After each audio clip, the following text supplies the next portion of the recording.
Welcome to core academy Munilal sir. Class 10 के सभी students का स्वागत करता हूं। डियर स्टूडेंट्स, आज हम लोग कंटिन्यू करने जा रहे हैं फुटप्रिंट्स विदाउट फीट का जो रिमेनिंग पोर्शन है, ये आज हम लोग कवर करने जा रहे हैं। तो आइए देखते हैं आज हम लोग कहाँ से स्टार्ट करने वाले हैं। डियर स्टूडेंट्स, हम लोगों ने पहले जो दो वीडियो अपलोड किया है उसमें हम लोगों ने देखा कि यह जो ग्रिफिन है वह किस तरह से भाग जाता है मालिक के घर आग लगा करके, क्योंकि वह मालिक से निकालना चाहता था घर से, तो वह रिवेंजफुल हो जाता है, वह बदला लेना चाहता है। और इसके लिए, इस बदला लेने के लिए उसने बदले की भावना से उसने घर में आग लगा दी। अब घर में आग लगा दी तो वह भागता कैसे? विदाउट बीइंग सीन, चुपके से, चोर की तरह कि कोई देख ना ले।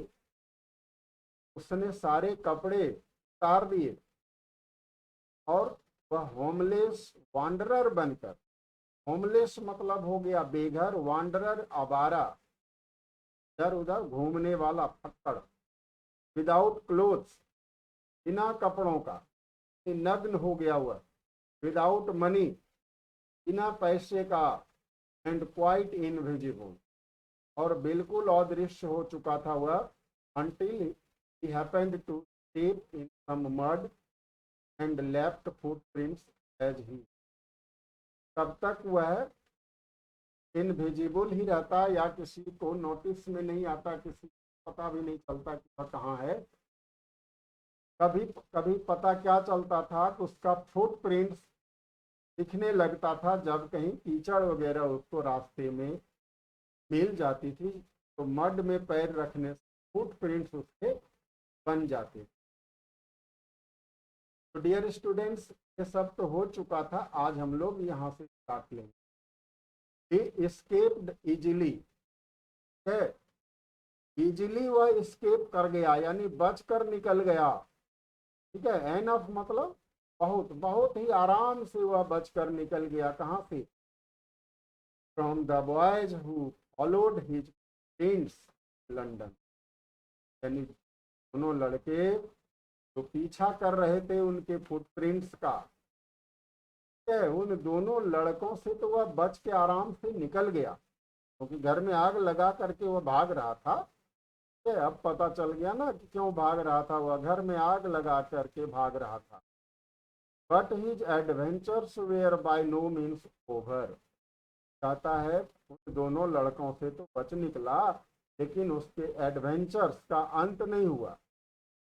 ये जो एडवेंचर्स वाला काम कर रहा था, ऐसे तो साहसिक कार्य होता है, लेकिन यहाँ तो दुस्साहस वाला कार्य कर रहा है। एक खतरनाक कामों का अभी अंत नहीं हुआ था। He had chosen a bad time of the year to wander about London without clothes. Writer कहते हैं उन्होंने गलत समय का चुनाव कर लिया था। ऑफ द ईयर यानी वर्ष का घटिया समय उन्होंने चुना था। To wander about London, London में घूमने के लिए, विदाउट क्लोथ, बिना कपड़ों का। इट वॉज मिड विंटर, कहता है सर्दी का मिड चल रहा था, यानी बीच वाला समय चल रहा था। The air was bitterly cold, हवा अत्यधिक ठंडी थी। And he could not do without clothes, और ही कुड नॉट डू मतलब वह रह नहीं सकता था, उसका काम नहीं चल सकता था, विदाउट क्लोथ्स, बिना कपड़ों का। Instead of walking about the streets, he decided to slip into a big London store for warmth. अब कहता है गलियों में इधर उधर भटकने के बजाय उसने सोचा कि लंदन स्टोर में चुपके से घुस जाऊं, इसलिए फॉर वार्म, गर्माहट के लिए, ताकि वहां उसको गर्म कपड़े आदि कुछ मिल जाएं। क्लोजिंग टाइम अराइव्ड, बंद करने का समय आ गया, यानी दुकानें बंद करने का वक्त आ गया। And as soon as the doors were shut, Griffin was able to give himself the pleasure of clothing and feeding himself without regard to expense। दुकानें जब बंद हो गई तो ग्रिफिन जो है अपने आप को आनंद देने में सक्षम हो गया। किस चीज का आनंद? तो कपड़ों का आनंद, फीडिंग हिमसेल्फ, खुद को खाना खिलाने का आनंद, अर्थात उसको खाने का और कपड़ों का आनंद उसको मिलने लगा। विदाउट रिगार्ड टू एक्सपेंस, बिना किसी खर्चे का। ठीक है, वह तो जैसे चोर की तरह घुसा है और दुकानें बंद हो गई हैं, सब लोग चले गए अपने अपने घर। फिर he broke open boxes and wrappers and fitted himself out with warm clothes। उन्होंने क्या किया? ब्रोक ओपन बॉक्सेस, बक्सों को तोड़ा, एंड रैपर्स, और जो रैपर्स होता है जिसमें लिपटे रहते हैं कपड़े, ठीक है, तो उनको तोड़ा और खुद को फिट कर लिया, यानी पहन करके वह तैयार हो गया। कपड़े, कैसे कपड़े पहने उन्होंने? वार्म क्लोथ, गर्म कपड़े। Soon with shoes, an overcoat and a wide brimmed hat, he became a fully dressed and visible person। कहता है देखते ही देखते जूतों से युक्त एक ओवरकोट और एक वाइड ब्रिम्ड हैट, एक चौड़ी सी टोपी, गोल टोपी। he became a fully dressed and visible person। अब वह पूर्ण रूपेण कपड़ों से युक्त विजिबल पर्सन हो गया, दिखने वाला इंसान हो गया। अब वह दिखाई देने लगा। In the kitchen of the restaurant he found cold meat and coffee. अब रेस्टोरेंट के किचन में उसको मिल गया कोल्ड मीट, ठंडा मांस, और कॉफी।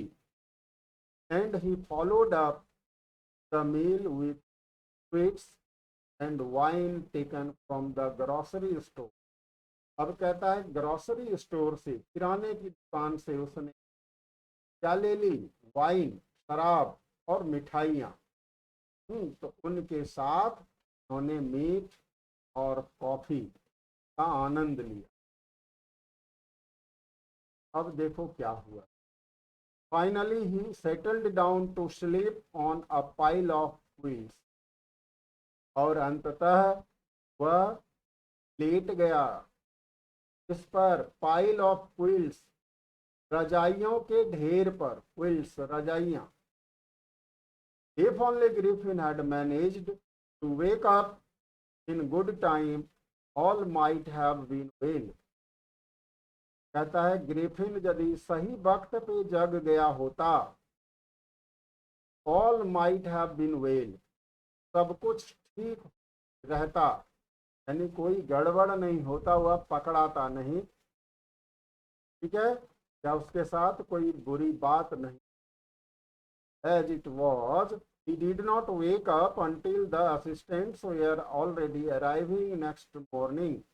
लेकिन हुआ यूं कि जब वह जगा तो उसके पहले असिस्टेंट्स जो है पहुंचने लगे थे अगली सुबह को। When he saw a couple of them, जब उसने, यानी ग्रिफिन ने देख लिया कि एक कपल, एक जोड़ा जो है असिस्टेंट आ रहा है की तरफ, तो उसने क्या किया?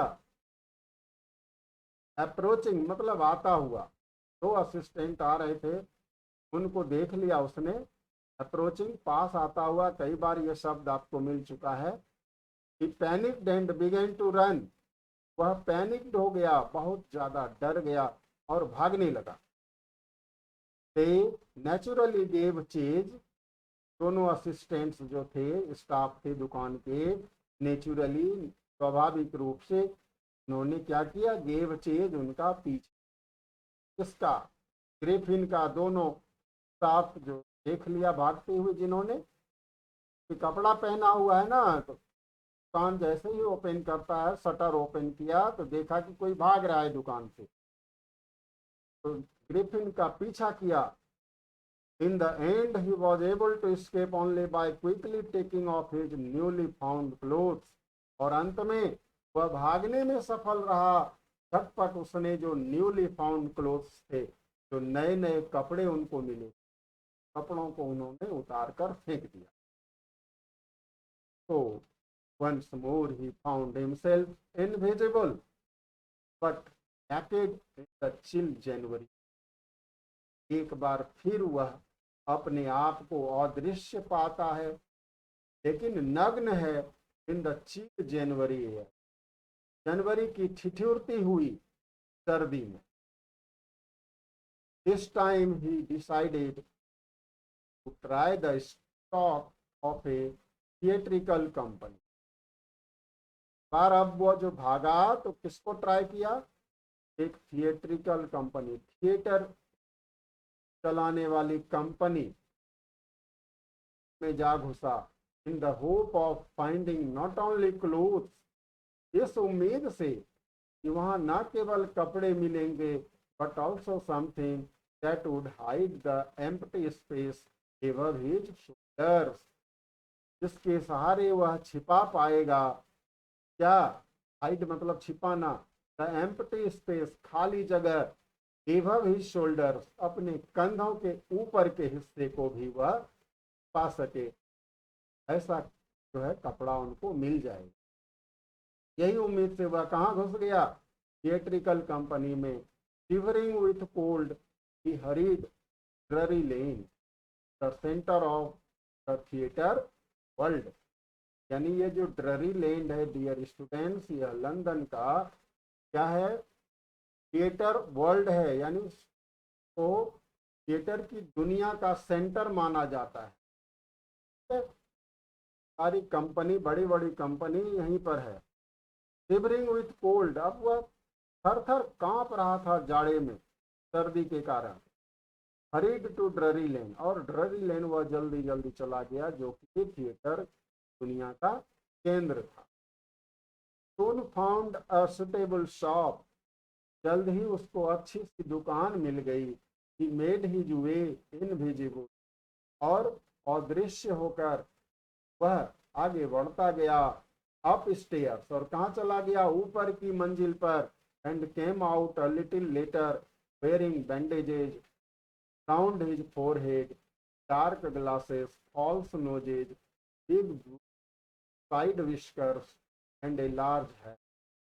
और फटाफट सब कुछ पहन लिया उसने। देखो, थोड़ी देर के बाद वह वापस आ गया नीचे। केम आउट, बाहर आया। वेयरिंग बैंडेजेज, पट्टियां बांधे हुए। कहाँ? अपने राउंड हिज फोरहेड, अपने ललाट पर, यानी अपने कपार पर, जिसको कहते हो फोरहेड, उसको कहते हैं ललाट। डार्क ग्लास, काले चश्मे पहन लिए। फॉल्स नोज, नकली नाक लगा लिया। बिग बुश साइड विस्कर्स, बड़े बड़े झाड़ी नुमा साइड विस्कर्स, यानी नकली बाल लगा लिए। ठीक है, साइड विस्कर्स ये साइड में किनारे किनारे जो होता है। एंड ए लार्ज हैट, और एक विशाल बड़ी सी टोपी। To escape without being seen, अब सोचा कैसे भागे चुपके से। He callously attacked the shopkeeper from behind, अब जो दुकानदार बैठा हुआ था वो पीछे से अटैक कर दिया, उस पर आक्रमण कर दिया। After which he robbed him of all the money he could find, और उसको मार करके जब खुश कर दिया ना दुकान, उसके सारे पैसे उसने।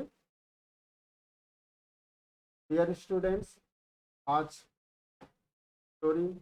आज का वीडियो यहीं पर स्टॉप करते हैं, फिर मिलते हैं नेक्स्ट वीडियो में। चलते चलते आपको करना है like, comment, share and subscribe. Thank you. जय हिंद, जय भारत।